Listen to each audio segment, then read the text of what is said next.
Hello, hello, hello. What's going on, everybody?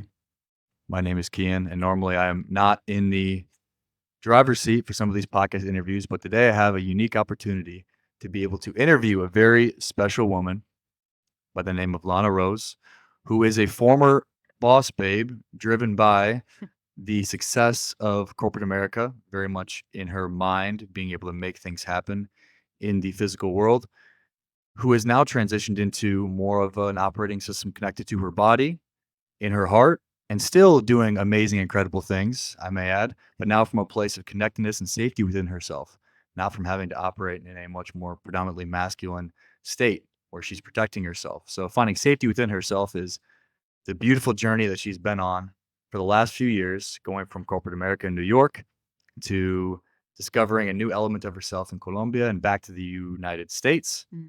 And so I'm happy to be here with her, have her take you guys on the beautiful journey she's gone on from going from boss babe to connected woman. Lana, thank you so much for joining me today. Thank you for having me. Yeah, yeah, I'm happy to Great have you. introduction. Yeah, I'm glad. I'm glad you feel good about it. So I got some questions here for you. The first thing I want to do is hear what was it like to be a boss babe? Talk to me about that time in your life in New York, what you were doing, so the audience can get a little bit more of a perspective in regard to where you were. Sure. So, for 10 years for my adult life, I was working in corporate America in New York City in television advertising.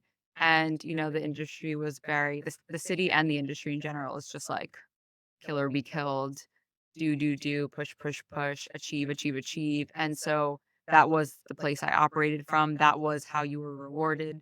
That was how you became successful, was really competing and doing and really achieving. And so I think all of us were really in overdrive and just completely disconnected from our heart, from our soul, from our emotions. I know I was, so I'll speak for myself. So stay right there for a second. Tell me what that was like being Mm, what does that feel like being disconnected in that way? Where you're pursuing something that you think that yeah. you want while also feeling simultaneously disconnected. What was that like? It was really chaotic. There were times, obviously, it was very fun, but the older I got, the more chaotic it got. And What does that mean chaotic?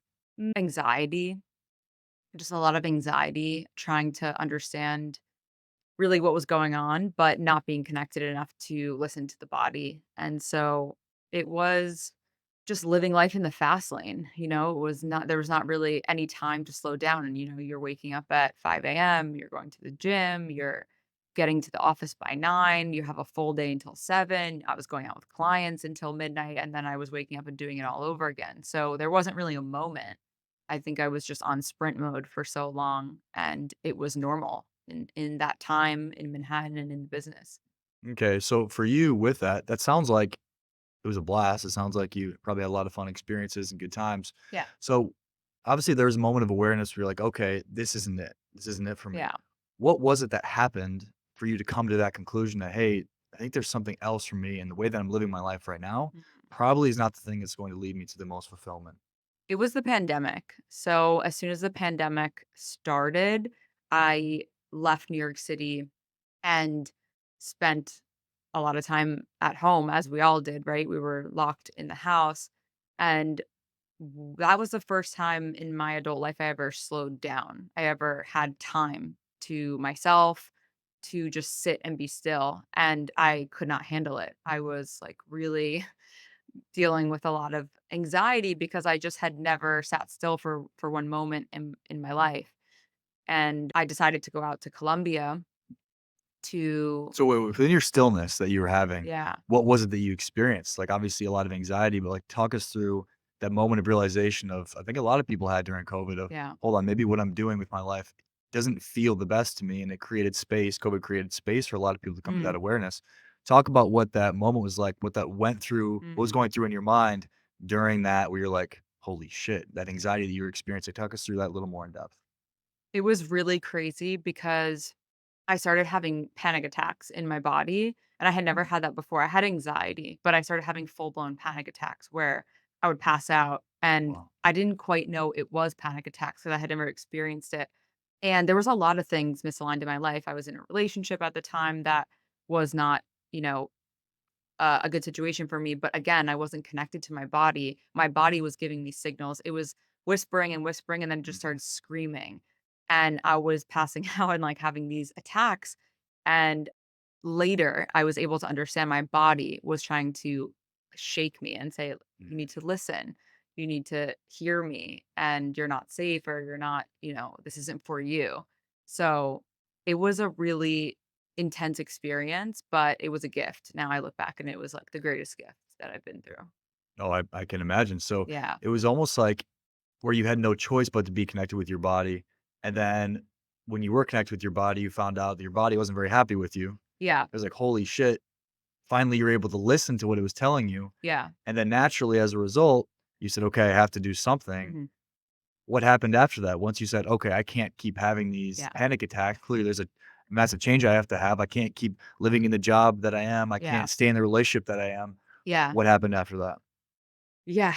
It was all the things, right? So I finally took the hint from the body that I needed to readjust and get out of the relationship, get out of the business and New York. And so I went to Colombia and I Colombia. yeah, good So, old okay, hold on. So, how did you get to that conclusion that you needed to go to Colombia? Like, what how do you just say, "Oh, well, I'm gonna go to Colombia?" Like, what how bridge that gap for me in regard to the time that you were like, "Okay, there's a problem, I have to make a change," and how you got to the conclusion of going to Colombia. How did that work out? So, because I worked in television and advertising, I knew that the pandemic was the only time I could work remote. I was still in the business. I knew I had to eventually leave, but I was still in the business, so I knew that I had like limited time to leave and go work remote and just take some space to really make that decision if I was going to leave. And so I was supposed to go to Mexico. I found this like work remote group called Wi-Fi Tribe and I joined them for the month. I was all set to go to Mexico.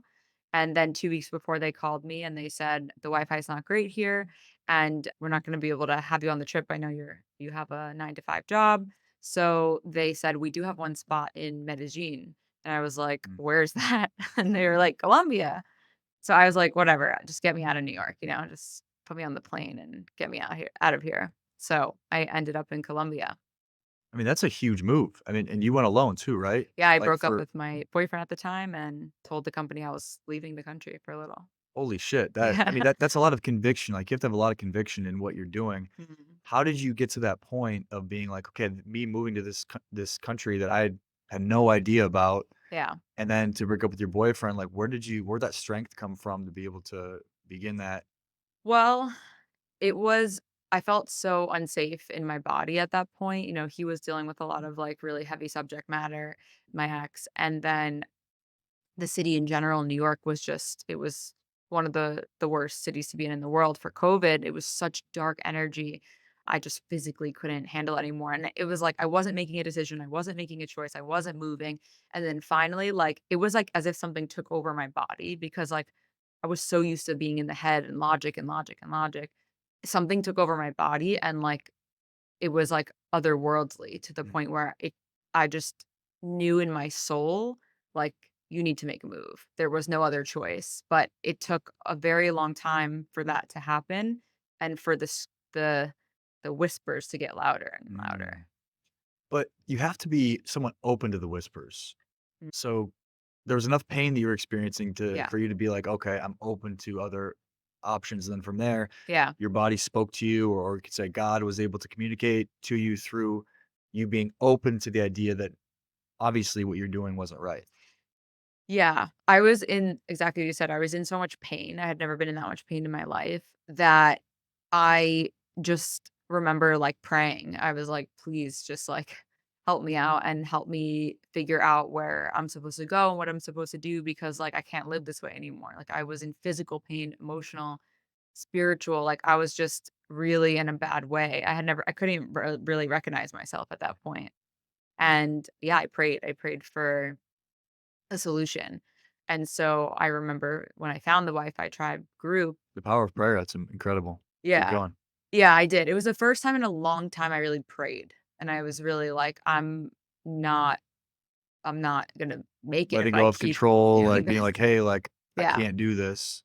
You kinda gave up that you relinquished that control. Yeah. I think that was probably a very significant moment in that because before you probably had like a lot of certainty in Yeah. where you're going, what you're doing, and fully all in on that. But then the big part of stepping into, I'd say, the place you are now is being able to step into the place of letting go of that control and saying, God, I don't know. I'm maybe not right in how I've chose to live my life to this point. I'm Yeah. going to give it up. And then naturally, he responds Yeah. and you get to the point where it's Colombia. Okay. Yeah.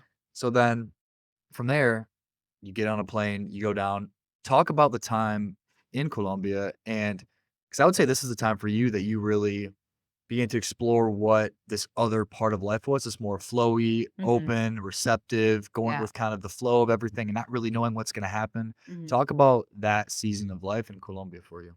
Yeah, so when I got out there, I was just, like, so open to, like, another way of life because all the controlling and all of the achievements that I had done all the right things in New York to be successful and to be what on paper I was supposed to be.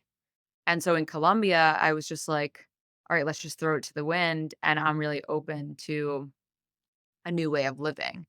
And yeah, when I first got there, I was just exploring myself, like, really deeply. What does that look like? So when you say exploring yourself, because I think it's a very powerful thing for anybody that's looking to that recognizes what they were doing and the life they were living wasn't right. Self-exploration, so understanding who you are separate from who you've been, Yeah. not necessarily having to know exactly what you want, but that Mhm. place of self-exploration is a very powerful place to be. Yeah. Talk about that place of self-exploration and what that was like for you. Was it awkward? Was it weird to kind of let go? Mm. What was that time like for you? So, I had been an introspective person before, and I had thought that I had explored myself, things like therapy or journaling. But 'Cause you've done a lot of therapy in your life, right? Like, you've done a yeah, lot of self-exploration in that way. I was in therapy when I was 5, and I went on and off till I was, like, 30 years old, in and out. My family had, like, a pretty crazy story, and so I was always introspective because of that and, like, in touch with what was going on in the family dynamics, but I had never really deep dived into, like, my soul per se. And when I got to Colombia, I started the first experience that I had with, like, a deep dive was plant medicine because I was so afraid before to do anything, in that nature, but I was like, "At this point, I'll give it a whirl." I just wanted to feel better and, like, understand why I was experiencing so much pain, and I started doing plant medicine, and then from there, it was really, like, I just got very interested in my psyche and myself on a deep level, so I explored a lot of different plant medicines to understand myself and really open the subconscious and see what was inside. I worked with a lot of coaches like yourself. I did a lot of breath work and energy work to like move the energy through the body. Was that a painful experience for you at all with the process of almost unclogging the pipes of the body and, like, reconnecting?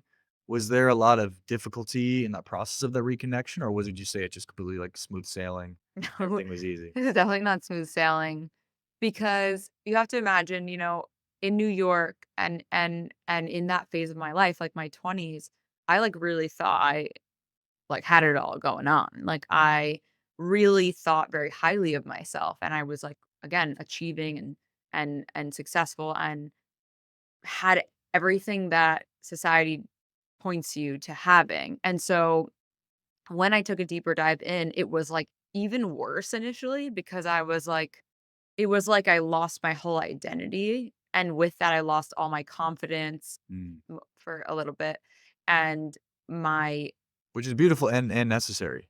It's very necessary, like, people might talk about, like, an ego death per se it was or that. letting go of the old identity in which Yeah, consumed you, and so it does come with a little bit of an absence of confidence naturally. yeah, it's And that's weird. courageous to step into, to be able to step into that place of, "Hold on, maybe it's not right. Okay, Mm. I have no idea." You're doing plant medicine, which, I mean, knocks you in a different universe of, Yeah, like, awareness and understanding, yeah, and so, for you to be able to be in that place of being open and willing to not be confident, coming from a mhm, place of having so much certainty, yeah, I mean, that's a pretty courageous thing in and of itself. yeah. It was definitely, like a completely different experience. Again, it like you said it perfectly, like you almost have to have that knockdown because like I was like very confident, but almost overly confident in those days in New York. And I had like sympathy for people, but I didn't have empathy. And I didn't really, I don't know, I wasn't really in touch with like who I was deep down in my soul. And so I think it was necessary for me to take a deep dive into like where did that confidence come from? Oh, it came from my achievements, it came from my looks, it came from my fashion, it came from my status or anything that I had, whether it was growing up or as an adult. I realized all these things that I was confident about were, for lack of better words, like not who I truly am. They're Mhm. just things. And so that was like really powerful. It was like a phase I went through where I was like, well, who even am I without these accolades, Mhm. without my, I don't know, appearance or the things I really thought highly about myself. And yeah, it was intense. Yeah, Yeah. I know it's a very intense experience. Yeah. And so you just deconstructed all of basically who you were. I think it's really important that people become aware of this because I think people naturally want to take the easy route in regard to maybe reading some books Yeah. about.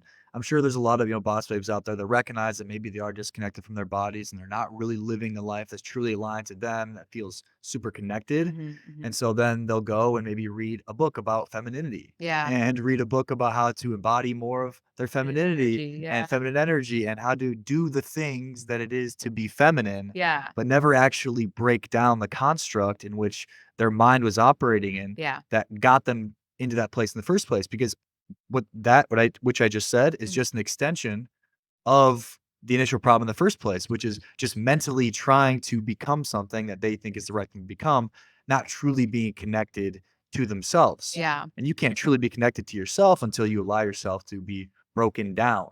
It's a very True. essential part of the process. Would you not agree? So true. I think it's also not their fault, right? Because like society, we were taught like to be like the it girl, the boss babe, like the I don't know, our moms fought for women's rights. Like my mom was like burning her bra in the 70s for like my independence and like my my opportunity and stuff like that. So it's like we wanted to honor that, right? Like we wanted to really embody that, but somewhere along the line, like it just the pendulum swung too far. And I will speak for myself, but I think a lot of people can relate that we just really started living in our heads. I didn't even know what that really meant until I left New York and in that environment.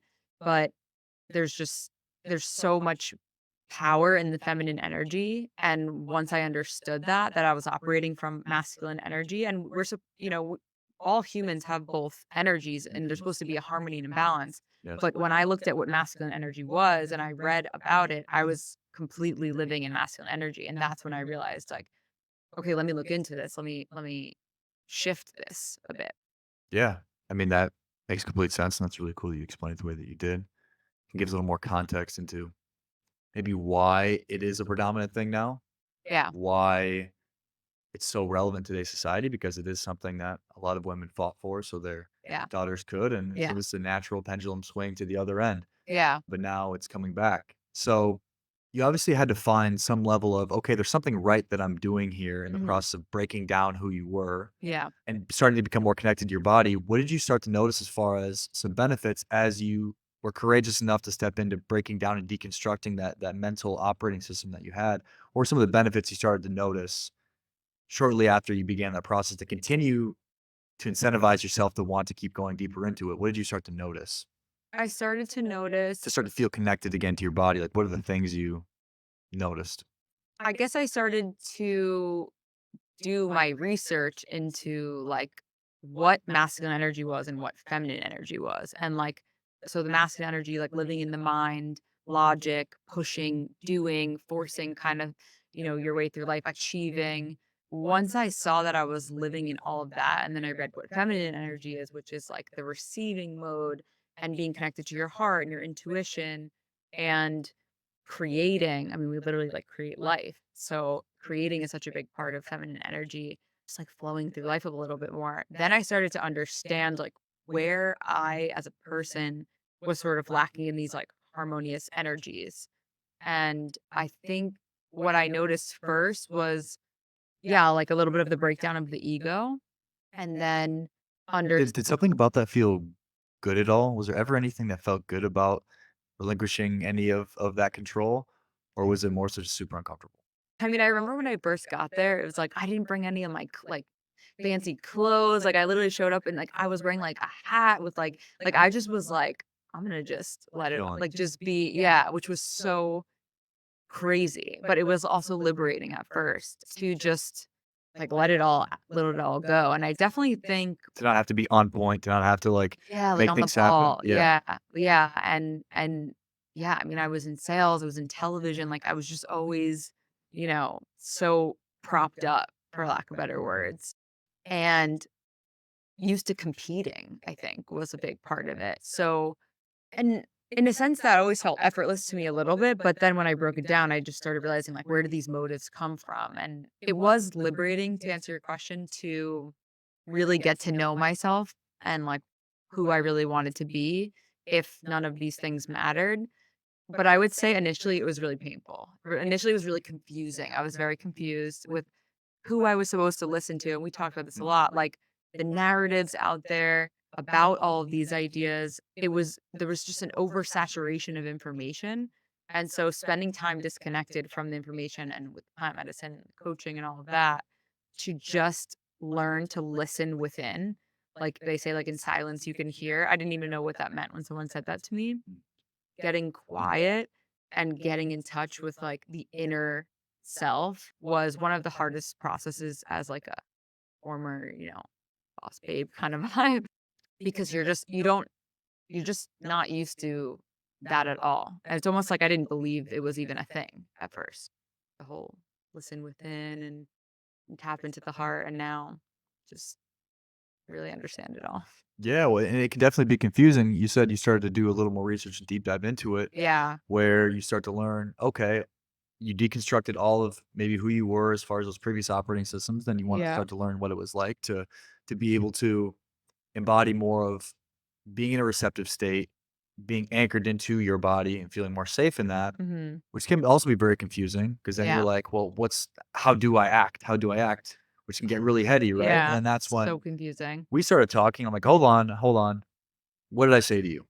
So, yeah, I came to you and I was like, I think I need to be more feminine. I had heard that narrative like, oh, you're a little bit in your masculine energy from like some of my friends in Medellin, some of our friends. And I was so confused because originally I thought, okay, well, how is that possible? Like I dress nice and I have my nails done. Like I was just so confused what feminine energy meant.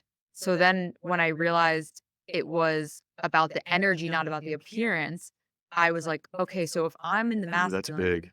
That's big, that's big, that's big. yeah, It's in the energy, it's in the not energy. in the I was appearance. like, look, I'm super feminine, like I'm like glam girl, they were and my Yes. our guy friends explained to me, no, it's in the energy that you present. And then I was like, okay, so if I'm presenting masculine energy, the opposite must be like quiet and like in the background. So then I thought being feminine in your feminine energy was being quiet in the background. And I was like, can't be that. That's not me. And then we started talking too during this process. And I was like, I guess I need to be more in my feminine energy. And that's when you said to me, you don't need to focus on being more feminine or masculine. You need to focus on finding the truest expression of yourself. And then everything else will fall into alignment. And that was really powerful.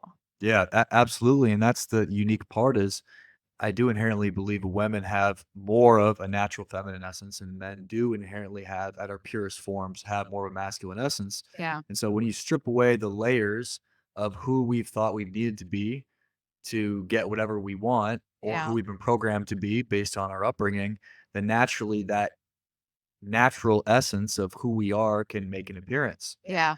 And so through that, you naturally become more feminine because you feel safer in your body. Like I said, I don't believe we're blank slates, men and women. I Mhm. do believe nature has intended for us to operate differently and have different predominant essences. Yeah. And so when we stripped away all of the mental ideas of what you needed to be one way or another, whether that was masculine or feminine, and we just Yeah. said, okay, let's just come right back to this moment where none of those things exist. Mhm. Where are you right now? What are you experiencing right now inside of yourself? And how do you get as integrous with that as possible?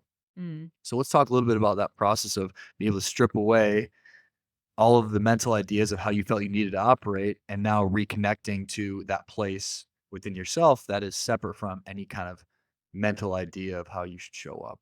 How was that process? So, through when I was out in Colombia, really, through a lot of those years, I really started to get in touch with how I feel, which I even got a tattoo that says "Feel and Sincere. Sincere," because I realized that, yes, I was really just like in these mental processes so much that I realized I wasn't feeling at all. And so that process of dropping from like the head to the heart Mhm. was very challenging. I felt like giving up a million times. I just felt like there were so many people better at it, especially women. I was like, why are all these women better at it? And it was a constant reframing to come back to like my path and my journey and where I was with my own story, right? We've all been through different things. And I had been programmed a certain way for certain things I had went through as a kid and as an adult.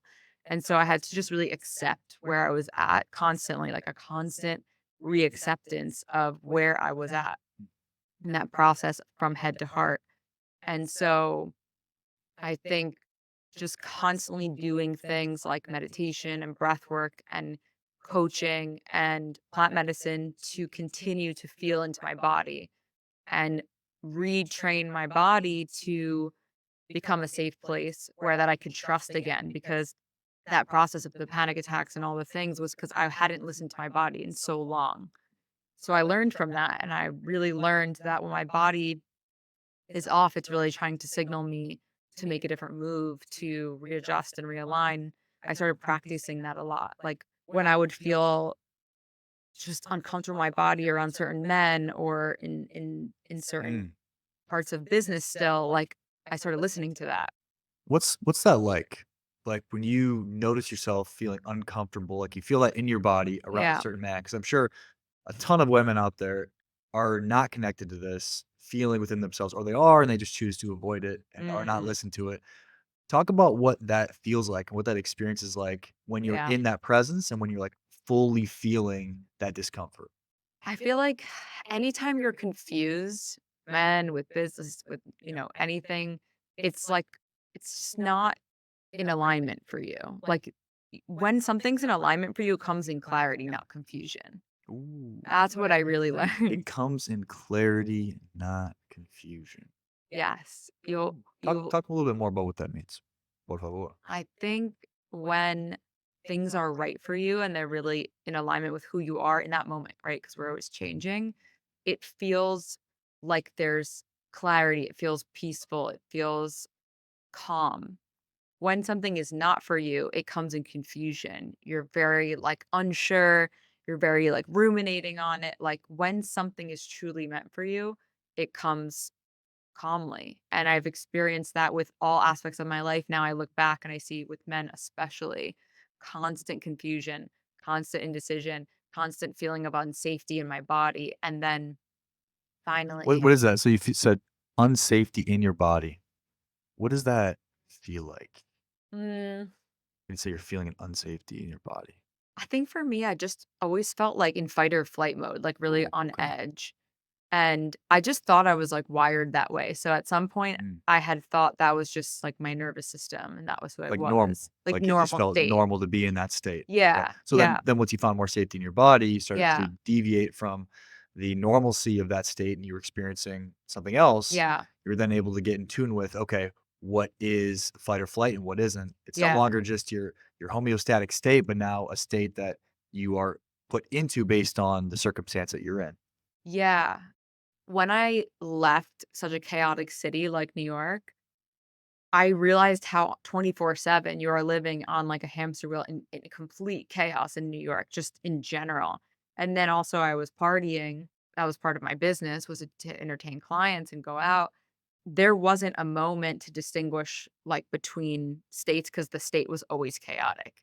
So when I came out of New York and I, stopped partying, stopped drinking, stopped constantly on go, go, go mode, I was able to stay quiet a little bit and then learn, like, the difference, that it wasn't actually me as a person, it was the environment that I was in, and that it was time to change, and it was years of not listening to my body and putting it in distress by, you know, Well, being it's in and that mode. maybe not even necessarily not listening to it, but just recognizing or feeling that you being in a high stress state, fight or flight, was just normal. It was just normal. So you Yeah, weren't even aware that it wasn't until you got to a space of COVID, yeah, right, where there was not that stimulation of constant fight or flight, and you're mhm, like, "Holy shit, whoa, yeah, there's this other way that I can feel," and that felt really anxious and yeah, obviously anxiety ridden. yeah, So that's so powerful to be able to go away from constantly being in fight or flight, which a lot of women that are operating in this predominantly masculine state, always in control, operating in very high roles within companies, yeah, they're living in this fight or flight state and they're not even aware of it. not aware, yeah.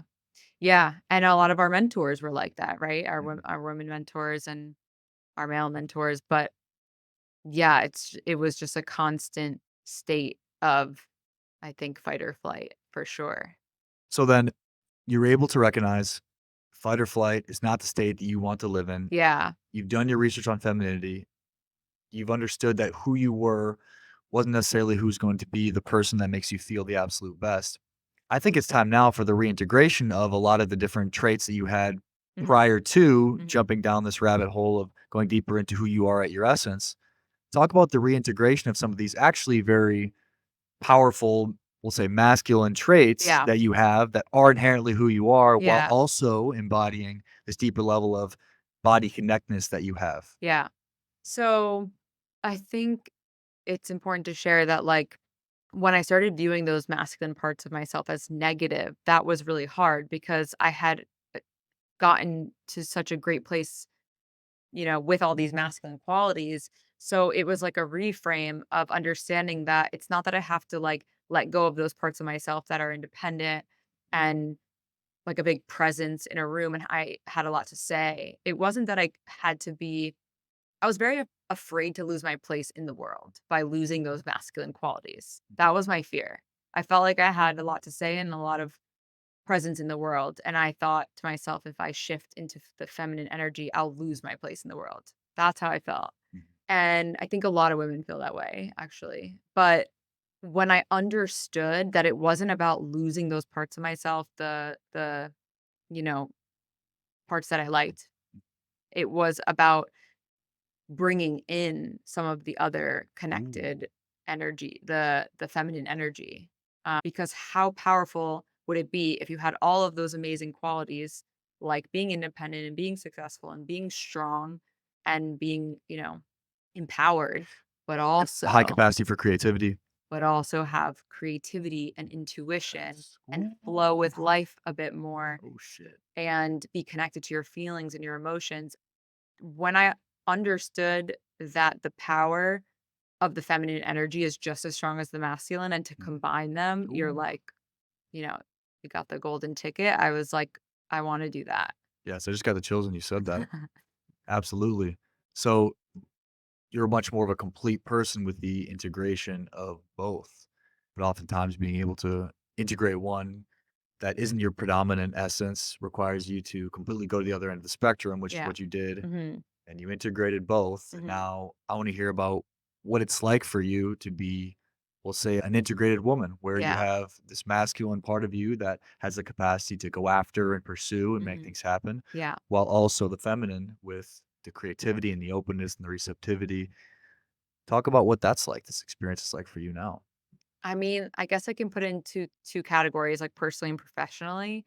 I'll speak to professionally first. I did a complete 180, really. I mean, I, the more I dropped into the heart and into my creativity and to like my inner truth, the more misaligned I realized that I was in the business that I was in. In this moment of time, right? It Mhm. could have been aligned then, but it was no longer.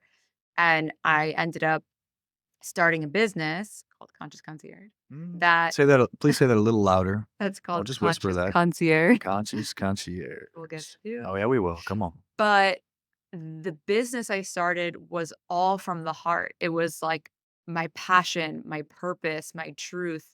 And it was coupled with my business acumen of 10 years that I built. And so it was like this perfect blend of both versions of myself and still successful and still, building myself a legacy, but from a place that's much more connected to the truth of who I am in this moment. So what does that feel like to be connected and achieving from that place? What does that feel like? What's that experience like for you? To give, I guess, people a little taste of what that could be like Yeah. if you are connected while still being able to achieve and pursue what you want to pursue. I just don't feel that feeling of absolute burnout. Like I was burnt out, I was unmotivated, I was forcing myself to do work that I was not inspired by. And now it was a lot of forced action. I like to call it Mm, forced action. yes. Now, when I have been building this business and working in this business, I feel so fulfilled. I feel like alive again. Mm. I felt unalive for a long time. So you're doing a lot, but you felt unalive. Talk about the feeling of being alive now, being more integrated Yeah. compared to obviously doing a lot and achieving a lot, but Yeah. not feeling maybe fully alive. What's the difference in those two ways of being? So I'm actually doing more than I was doing when I was VP of sales of a Ooh, global company. interesting. Tell us more. I don't feel like I'm forcing myself to do something. And so Mm. therefore I have more energy, Ooh. Oh, creativity, and wow. I've like tapped into this other part of my brain that like I really didn't think was gonna happen for me. I really Yes. thought like I would just be, I was VP of sales. I really thought like that was where am I going after that? That was, for a global company. But now creating something that is like straight from my heart and soul and like what I believe I'm here Mm. to do, Yes. it's like I don't wake up in the morning with like, I'm just gonna like do what I have to do and I'm gonna have to like, you know, wear a mask. Mhm. Now I feel like I'm so vulnerable and honest and helping so many people with my story and doing something good for the world. And I know that's really hard because not everybody feels like they can do what's going to serve the world they feel like for their career, but it just feels so empowering to be able to step into that space and live my truth versus like live in a mask, I guess I could call it. Yeah. Well, it was so interesting what you said about doing more than Mhm. you did then, Yeah. but having energy to do it. Yeah. That's a fascinating concept that is something that I actively work to get everybody that I work with into that state Yeah. where it's not about, once again, the actions that you're doing. It wasn't about the work that you were doing or the Yeah. fact that you were moving towards something. It was Mhm. the energy that you were coming from, the place you were coming from in the process of that pursuit. Mhm. So when you're aligned within yourself in regard to what you're doing in that fully integrated place where you found safety within the context of your body, Mhm. naturally there's an energy source that's available to you Yeah. that you can tap into Mhm. that you previously didn't have. Whereas before it was ran off of willpower, but Yeah. now it's based off of what do you think it is now? I also thought I had become lazy because I was just so tired all the time and so like unmotivated to do the work. So yeah, you do tap into that energy So what is it? source. What is the energy source? What is that? Where does it come from? Do you have any what do you think? I think it's from living in the heart. Living in your heart is where your truth is found. So when I really tapped into that and started living my truth, I feel like I unlocked a level of my brain, of my body that I didn't Mm. access before. What does that mean to live in the heart? I'm really like pushing you to break this down even more, but No. as far as like practically living from the heart, living, like, with expressing your truth, Yeah. what does that mean to you? Authenticity is the highest vibration in the world. There is nothing higher. Love's not higher, it's authenticity. So when you are vibrating as authentically as possible, you're you are really living an aligned life and you are living in your purpose and your truth and your heart. So I guess to answer the question, yeah, when you're living in your heart, you're living in your truth. And so it's like when you're aligned inside, you no longer have to look outside of you to get things. You don't have to chase things because when you're aligned inside with your heart, Yes. your truth, your soul, the Yes. things come Come to on. you. The things come to you. And I thought that was something people made up to like make people feel better, you know? But But you're it's experiencing it. I'm experiencing it. And you've known me now for 3 years. Like that was not me at that point. I was not letting things come in and flow in and like a lot of women through concierge ask me like I just want to find my purpose. And I used to say that all the time. I used to say like do I even have a purpose? Like what is my purpose? And I say to them what you know, all of my mentors said to me, which is find yourself because when you find yourself and your truth, you don't have to search for your purpose will find you. Mm. And that's what I'm experiencing now. Wow. Yeah. So it's less about pursuing a purpose and looking for it, more about deconstructing who you've been Yeah. to be able to remove the masks to get to a more authentic place. So then when you Yeah. start to live from that authentic place, naturally as a byproduct, purpose will emerge. It comes to Purpose you. is a byproduct. It comes to you. Yeah. But we live in a world right now where it's hot to pursue your purpose. I'm looking for my purpose. I'm looking for my Yeah. purpose. No, no, Yeah. no. Don't do that. Yeah. Deconstruct who you've been. Yeah. Get really honest with yourself about the life that you're living. Yeah.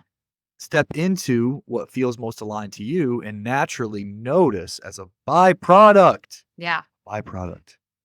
that Like purpose emerges. the more authentic like, it was uncomfortable at first, like, everybody knew me in a certain way in business and who I was, and I started sharing, like, really authentic stuff, really, really vulnerable stuff about my own life on Instagram with people just talking. I mean, I couldn't stop sharing because I was, like, so moved by what I had learned, and there was a lot of people that didn't like that. I was always received, like, really well because I was doing all the right things, and I started noticing there was people that were like, I don't know if I like this vibe she has going on now." And it was hard. It actually, like, really broke me down a little bit in the beginning to keep going down this path of authenticity and my Well, the truth. the inauthentic, it doesn't vibrate on the same wavelength as the inauthentic. Authenticity isn't the same Yeah. vibrational state as inauthenticity, right? So naturally, the Yeah. inauthentic it will not resonate with when you are operating authentically. Yeah, it's really crazy to see, like, who the people are that, like, support that path. Like, when I started sharing about concierge and, like, really putting out vulnerable stuff about my journey, what I had been through, I had seen people who, would normally be cheering me on, just not really there. And then people out of the woodworks that I barely even knew or that weren't that, we were never close before who were just like, wow, this is the stuff. And you start to really see, who can receive this information. And, I don't judge anyone who can't or who isn't on that wavelength because for a long time neither was I. Okay. So you mentioned it enough. You've been talking about it probably the last 15 minutes or so. What is conscious concierge? Mm. Tell us about it. What is this that you're speaking about? So, Conscious Concierge is a business I created that was inspired by my boyfriend, actually, which Shout out Christian. probably talk Shout out about that Christian. too, how I was finally able to bring romance into my life. Woo! Later time. Later, yeah. So really what I noticed through my own journey and which was the inspiration for Concierge along with Christian was that there really when you're dealing with feeling uncomfortable or feeling any sort of like, anxieties or things like that, there's really two options they give you in the Western world, which is therapy or medication. Mhm. And it didn't resonate with me anymore. I had tried both of those things. They had tried to put me on medications for anxiety, and I had been to therapy since I was a kid. So when I started learning about these other modalities to deconstruct myself, to really deeply go inward, not just like, the surface stuff with the plant medicines, with the coaching, with the retreats, with the meditation, with the breath work, like with healing the body, which was a huge part that I didn't know about prior. I started realizing like, wow, there's all these other modalities besides therapy and or taking medication. And where is that information and why aren't we being directed that way all the time? And so I realized that there was, based on my own journey, I was very confused. I was like, is plant medicine for me? What is plant medicine?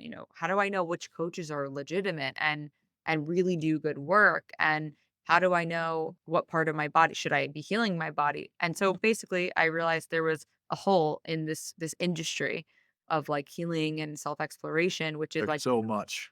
there's so much. So much. Where do I start? Where do I start? Who's Where the do I go? person Yeah. I go to just, who's done all of these things, who can help me, help myself to see what resonates and where I should go to do the work that is not just therapy, which therapy is great. For many people, therapy is great, but you have to access your feelings in order to transmute them to get that stuck energy out. And not everybody can access them in therapy. And that's why there's other modalities. And That's where you come in. that's where I came Okay, so there is these other modalities. There are all these different types of coaches and in. plant medicine facilitators and retreats and healers. What do you do when somebody comes to you and they're like, okay, Mhm. I know I need to do something. I Yeah. know the Western medicine's not the way. Mhm. Where do I go? Who do I go to? What do I do? So What do you take them through?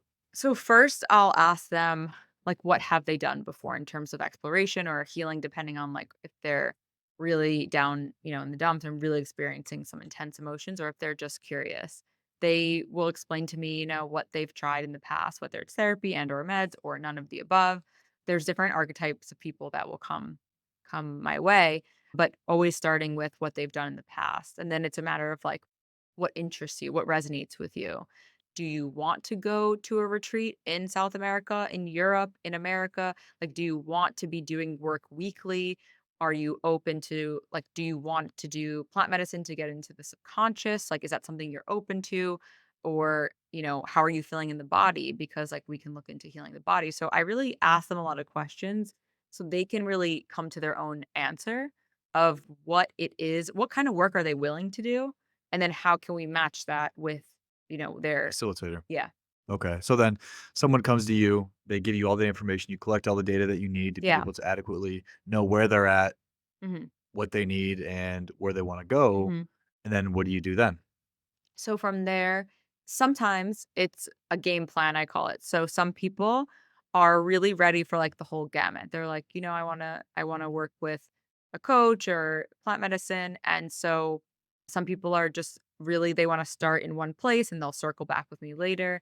And so I come up with a game plan for them and connect them to people like yourself and a plethora of other practitioners depending on their situation, and then connect them with said people, place, or thing, and then circle back with them while they go through their process. Because there's also in the industry, there's not really somebody where you can circle back with to consult, like, okay, I did this, I did that, I Mm. did this, what's next? Ooh, yeah. You're here now in your journey. Hmm. Where are you at now? Because we do change, right? Obviously, you work Yeah, with one person, you worked with a lot of different coaches, a lot of totally. facilitators, and you're a different person every Hmm. single time you Yeah, do it, right? So then somebody comes back to you after, and like, okay, what's next? Maybe yeah. that what they may want to take some time for integration. You figure that out, Hmm. but you take that person from the beginning of when they're like, okay, I'm ready to make a change. I clearly know that I'm not living in full alignment within myself. Hmm.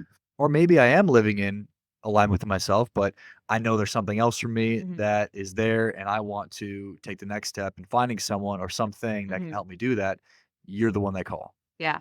and you connect them with whoever or whatever circumstance Hmm. that's necessary Yeah. to be able to get them that desired result that they want. Yeah, because as you know, it's a lifelong process, right? So I think there's a misconception. It's like one and done and one and done. What I saw with Christian, my boyfriend, who was the inspiration for the business, was he would, when we were friends, he would come back to me 6 months later, 6 months later, 6 months later. So we saw the trajectory of like how he was transforming in all these different modalities, but he always circled back because, a lot of people I work with are busy, they're high level, they're successful. Like they don't have time to research all this stuff and No, they don't want to. no, They no, trust there's that, way too much. Yeah, yeah, they know me the from industry is so saturated too. I mean, so fuck. saturated. And they know that I'm not gonna work with anybody who's just, like, subpar, like, that's never been my MO in any capacity of my life, so there was a trust there with, "Okay, she's gonna send me to the best of the best." There you have it. Conscious concierge. If and when you are ready, and this isn't just for women either. We've been talking No, a lot yeah. about women. This is Mhm, for men and women. anybody that is ready and willing to take that next step into going deeper within themselves, to live a life that's more aligned to them, Mm, and truly, truly step into the life they want, reach out to Lana, Concierge, mhm. Lana Caller. Thank you so much for having your beautiful presence on this Thank podcast you. episode with me. This was an amazing, amazing experience. Yeah, it really was. Thank you. My pleasure.